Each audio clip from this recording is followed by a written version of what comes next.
Greetings artists! Alan Moonspear in another review video. I will review the Kakake Programmable Mini Mechanical Keyboard from Halley EU purchased from Amazon Spain.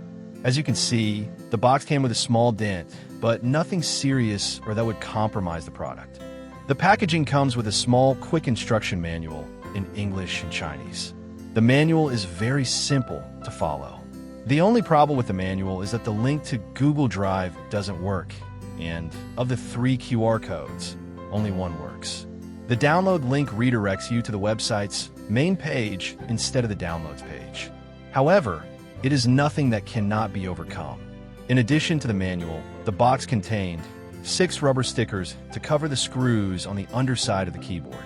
This prevents it from scratching the table, a USB Type-C cable, and a mini keyboard. The mini keyboard has 15 keys, 3 knobs, a Bluetooth key, and a button to change keyboard modes. The keys are removable and replaceable. The keys are a bit noisy. However, if you're like me and spend all day wearing headphones and listening to music, this won't bother you. The knobs are also buttons.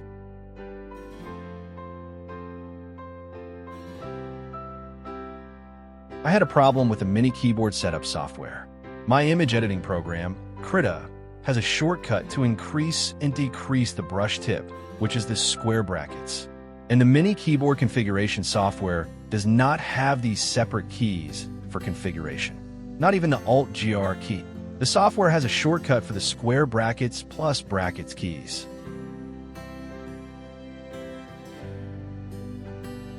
When I set the mini keyboard keys with these shortcuts, it didn't work properly. After much suffering, I discovered that to replace the Alt-GR key, it was necessary to combine the Control key and the Alt key. Even so, it wasn't that simple. My keyboard is a QWERTY model, so the square brackets are on keys 8 and 9, respectively. I tried to configure it just using the Control, Alt plus 8 combination, and it didn't work. So I tried the combination of Control, Alt plus 9 parentheses, and it worked for closed brackets.